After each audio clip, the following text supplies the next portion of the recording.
Hey, coming to you live from Studio G in Hickman, Tennessee. I'm Rusty B. And this is Paul Martin, and you're in the huddle. Hut Hut! Hut. You didn't do the Hut Hut. Have you forgot in the off season, Paul? No, but you done it this time for me. All right, well, been a few weeks since we've been on here. What was it, last on here in November, right?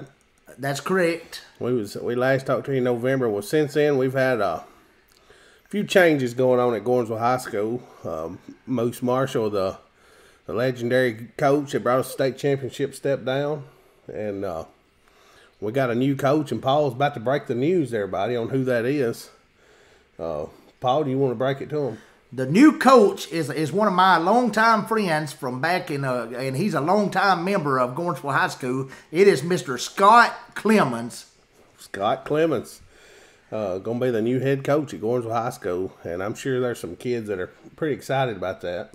I know I would be, because I had an opportunity of playing for Mr. Clemens for all of my 2 years, and he's one of them go-getter coaches. He's gonna go get it, and he's gonna get his hogs ready to block. That's right. Hey, we've had him here on the show a time or two, and at least at one time we know, and he'll give you some pretty good insight on his play calling. You know, the man can call plays. He can dial them up, and not only is it I think it's a good hire. I think it's good for the community, because Scott's well known here in the community, well liked, and he knows football. Because of course he played for Gordonsville back in the '80s, and they had some monster teams. And he went on to Cumberland, played football for them, and come back to Gordonsville. I'm not 100% on when he came back. I know it was after I'd graduated, a year or so after I'd graduated, which would have been, I guess, 98, 99 season, somewhere through there maybe is when he came I know back. he was there in 2000, 2001 when I played, so it was a little before that, I'm sure. We'll see if we can get an exclusive interview with him. You reckon we can line that up? I think we can, and you can't never tell. The old coach might even let old Paul Martin dial a player or two up for him. You never know, Paul.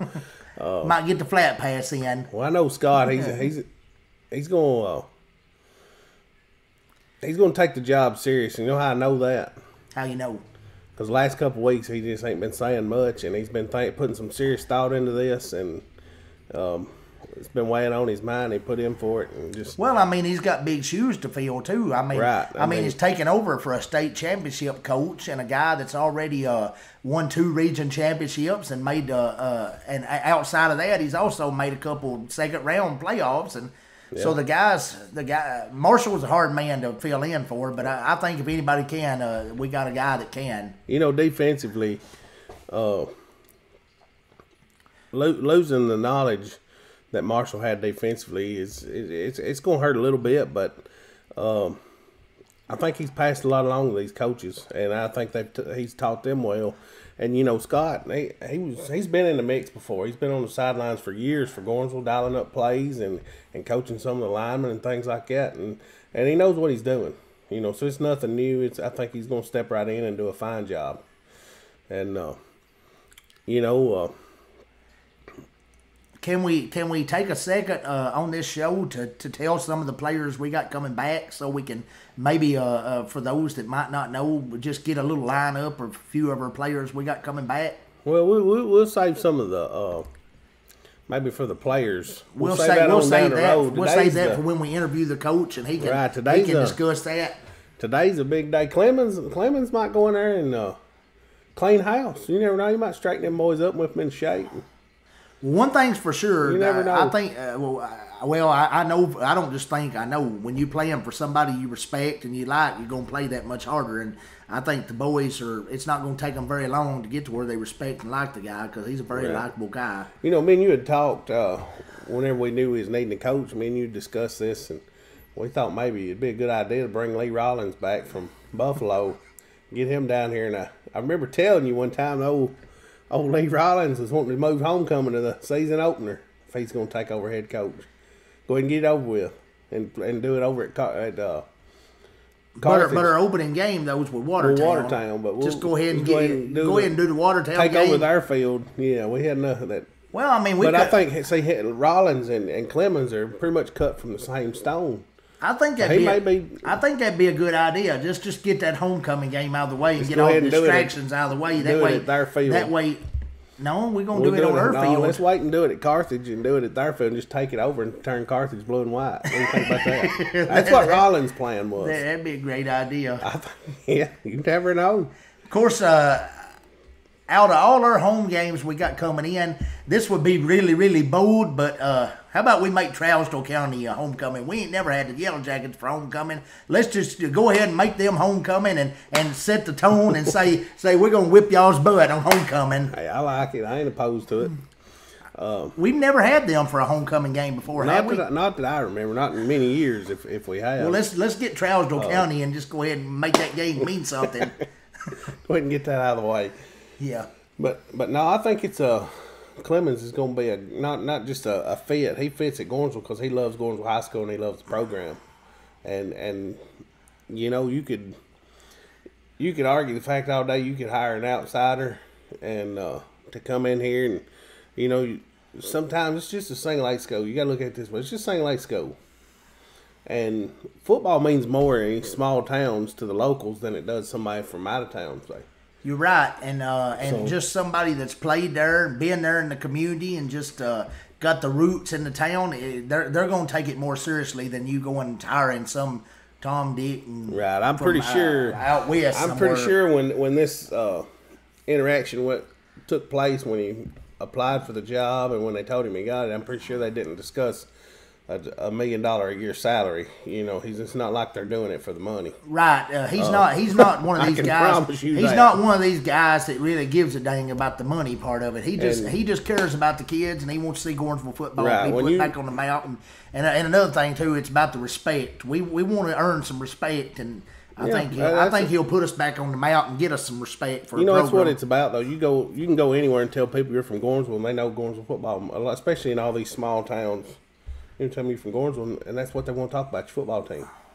And you know, it says a lot for not just today's kids, but the kids of yesterday and the classes that he played with. And I don't know about all y'all, but I'm not happy with just 2 championships. I'd like to have a third one. Yeah, I think we could have if you take all the what ifs and buts and all that, we could have a trophy case full of gold balls because we've had some great teams over the years that.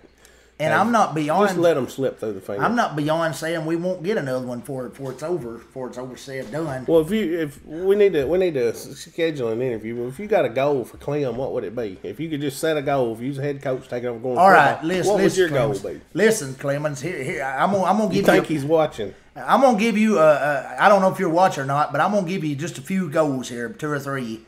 The number one goal that Paul Martin wants to see you achieve this year is he wants you to be undefeated at home. Undefeated at home. You need to have an undefeated home record. Win all your home games. Let's look at this, Ralph. And you got Watertown, you got Salina, you got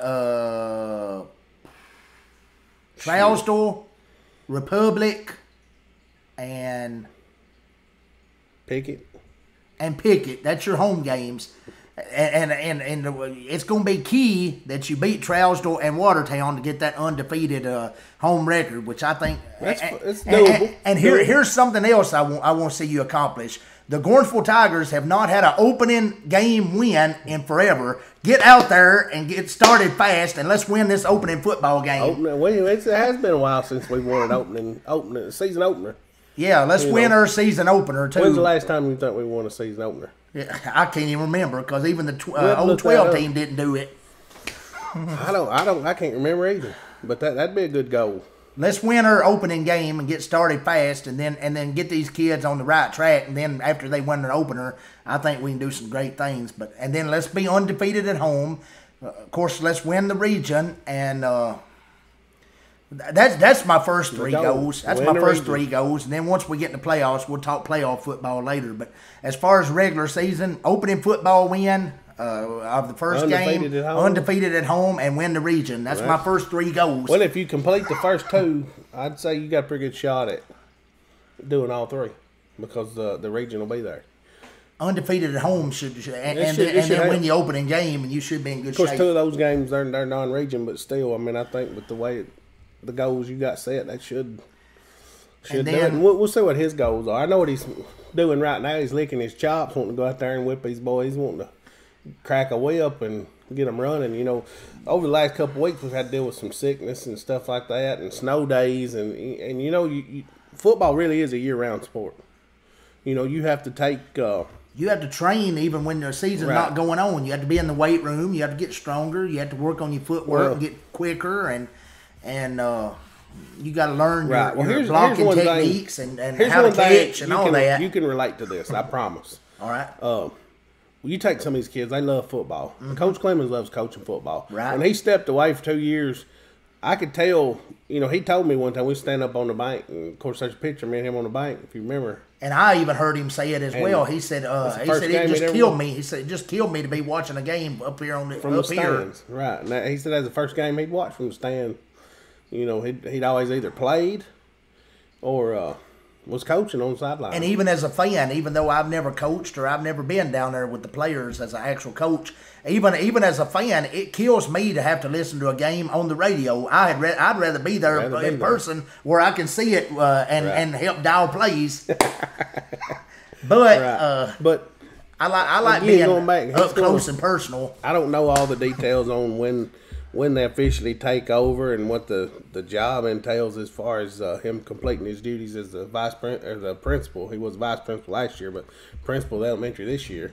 I don't know what how time is going to allow him to get it again with a team over the next couple months. But spring practice will be right around the corner, and they'll have baseball season and then spring practice, and things gonna move kind of fast. And that's something else. That's key. You got to schedule some tough opponents, and you got to schedule yourself some good workouts in the spring. That way you can be physically prepared and see some of the kind of offenses and some of the offenses you're going to face during the year. So it wouldn't be a bad idea facing some wing T teams and some spreads and just different kinds of offenses. Typically, we schedule. As far as the scrimmages go, we usually scrimmage DeKalb or Livingston. Those are two bigger. And back when I played, we always had a scrimmage with Westmoreland. They still got Westmoreland on the schedule. You look around, and we're the small school. So really, if we scrimmage anybody, that school's pretty much going to be bigger than us. I mean, in all honesty, if we had to play a single A, if we had to scrimmage against somebody that's in single A, they're in our region. You don't really want to do that, So that's why we always scrimmage bigger schools because we have to. So even Westmoreland's like a 3A, ain't they? 2, 3A? Right, they're 2A. And Moore County, if we scrimmage them, they're like 2A, ain't they? No, they were single A, but they were in a different. They're in a different region than we are. That's a pretty good team for single A for us to go practice up with. And Cascade's also single A in a different. Yeah, but I'm sure Clemens will get all that worked out. The schedule's pretty much made out. Would you go up to Westmoreland and try them a little bit? Because the Westmoreland scrimmage is always pretty competitive. We used to play Westmoreland. We'd scrimmage them. Of course, Jackie Kelly was the coach. And him being from Gornsville, it was a good little rivalry there for a while. We actually played them during the regular season, and several years. Well, we never did play Westmoreland when I played. So I'm not 100% so we just still there. So.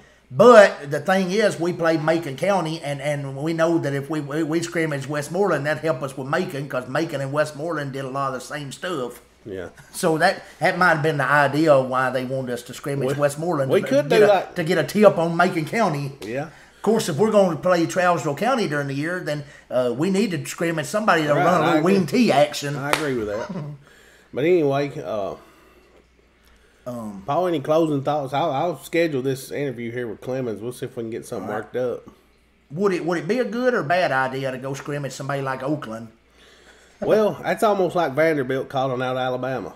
We want Bama. Yeah, but if we go scrimmage with Oakland though, they'll teach us some things, won't they?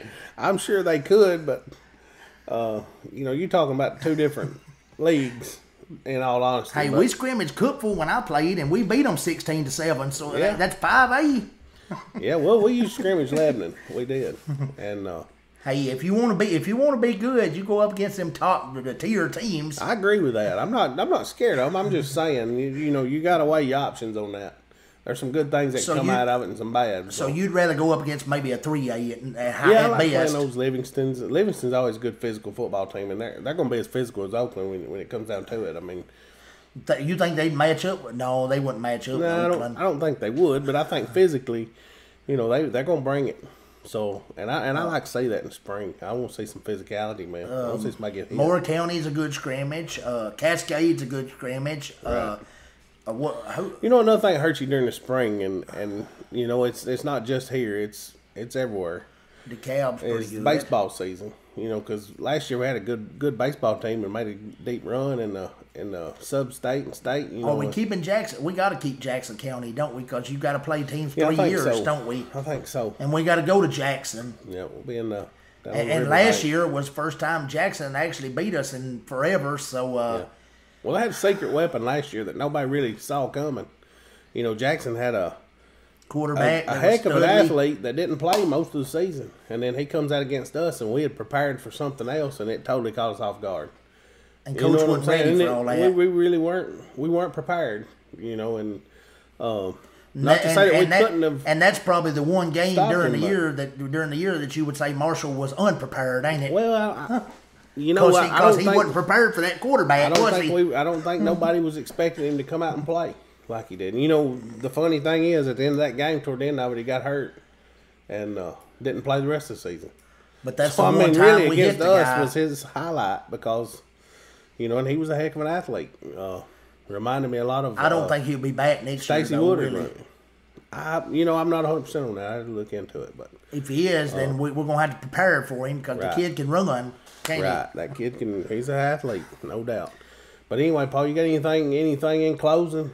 We've went over the goals. We've announced who coach is. You know, what would you be your first move as head coach? Would you bring in maybe a Coach Petty, talk him into running your defense? Yeah. It's Coach Petty, I believe it or not. Yeah. He's a guru. And they're going to be neighbors. Here's another thing. On the way over to Studio G, we just passed these houses. Clemens got a house halfway built. I'm just wondering if he's going to have to add on to the back of that house and build a film room now. Or how that's going to work. He's going to have to build I just wonder since we don't live far from the coach, if he'll invite us down and let us go into the film room and study film with him. Well, I just took down a projector and a screen we could donate to the film room if he wants to.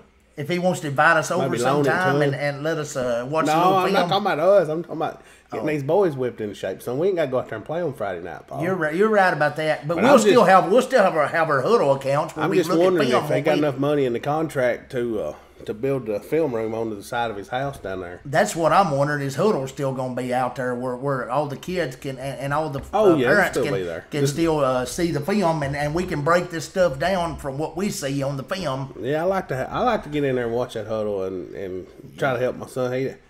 He's never going to be a standout athlete, but I like him know what's going on. And that, you know, this is when you look at high school football. And it's more than football. And that's another thing we look forward to in the Huddle, looking at the film and breaking it down what we think they can do better, and then maybe some mistakes. I'm no football guru myself. I'll be the first to tell you I know a little bit about football. And another thing that's going to have to improve this year is don't drop your head. We had last year we had several players, and we were very fortunate not to get a broken neck because we'll talk about that toward the season. They just kept dropping their head. Yeah, we'll talk about that coming on in the season. We'll be able to tell. And I promise there's going to be some kids that go out there and make a tackle, try to drop their head. Happens every year. But anyway, in closing, we just like to wish Coach Clemens good luck on the future 2018 season. That's right. And if you got kids walking up and down the hallway, tell them to get out there and play football. That's what makes football team. When I played, we had a lot of athletes. And they'll tell you they'd much rather have been out there playing football than they had looking back on it, that they'd much rather played football than they had just walk up and down the hall and do nothing. So, if I had any advice, it's go up and down the hall recruiting. Get them kids to come out and play. And if you're a parent, talk them into playing. So, anyway, so long from In the Huddle. And we'll see you start the season. Maybe a couple weeks.